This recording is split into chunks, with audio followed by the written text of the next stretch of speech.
Order! Order! You are an incorrigible delinquent at times. Behave yourself, man!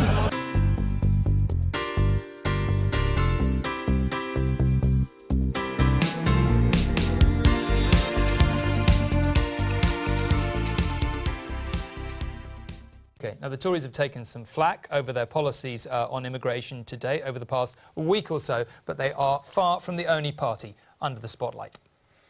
However personal and nasty, UKIP will rise above it. We will turn the other cheek. It's two grown men getting involved in an altercation. It's not very seemly behaviour.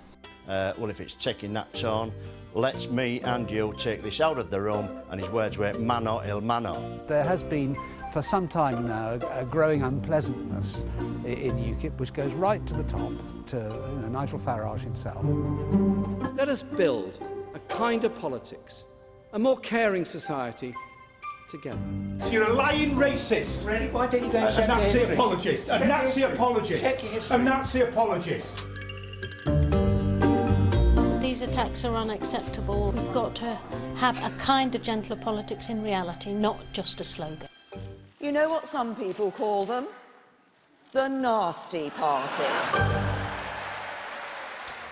Well, listen, actually, before we get into this discussion, maybe I can ask all of you in the audience, maybe a show of hands, who here thinks that politics is getting progressively nastier? Well, I think that's absolutely everyone, which tells its own story. Clive, maybe I can begin with you. Do you think that's right? And if so, why? Well, it does seem to be getting nasty, but I wonder if we're just deluding ourselves. We think back to the brave days of old when no man was for a party and everyone was for the state and everyone got on really well. But if you look at, I don't know, Disraeli and Gladstone, there's quite a well-known quote of Disraeli thinking about Gladstone, falling into the Thames, and that would be bad news, but even worse if somebody pulled him out again. So it's been part of certainly British politics and American politics as well, that, very much of an argument. But what seems to be news is people, fighting amongst themselves. I mean, UKIP have done such a lot of things in the last few years to transform our nation, but have each other punching each other's lights out, or wrestling. Scuffling. It became handbags at dawn, as if that is somehow so much better. But anyway, that's a different. Carol, do you think? Yes, technical term. Yeah. Do you think it's getting nastier? And if so, why?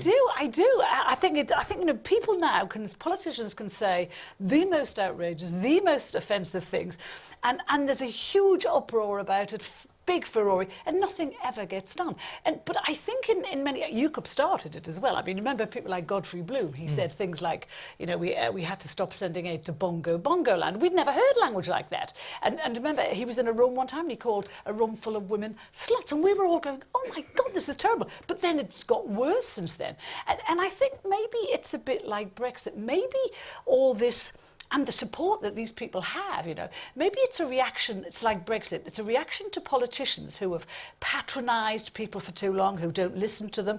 And so people like Trump, who is going against the establishment, people are supporting him because they feel that he's on their side in some obscene, horrible way. He's on their side. And I just think, it is getting worse. And you look at Labour now. Labour, the politics are dark and dangerous. I mean, literally dangerous people. Women were getting threats of rape and death and threats of stabbing. Windows were being smashed, cars were being smashed. Well, you write about the Labour Party a lot. Do you find that you get a backlash whenever? Oh my God, yes, the names I get, you've got no idea the names I get called.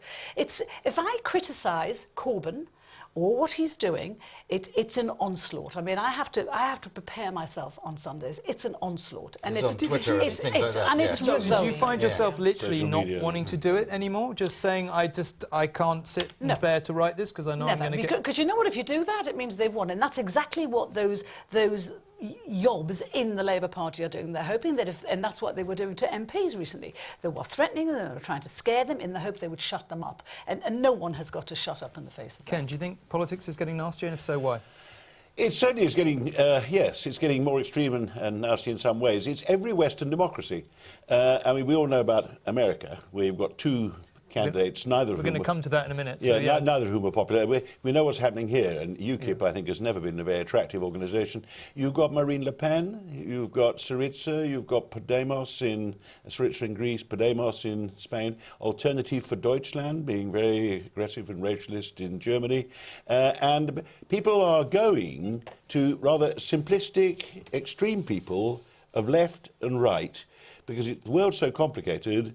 These people have nice, simple solutions. It's all the foreigners. It's all Brussels. It's all the Mexicans, whatever it may happen to be. I think it's actually because the political world has failed to come to terms with modern campaigning, mass media, social media, 24 hours a day, 7 days a week. The only things that are publicised are the personal things. If Trump or Clinton made a statement about policy, it's a non-event. If you made a serious speech in the referendum debate, it wasn't reported. Nobody followed it. What they want to hear is insults. They want to hear about punches. They want to hear rude remarks about women made 15 years ago. They want to know about your private emails.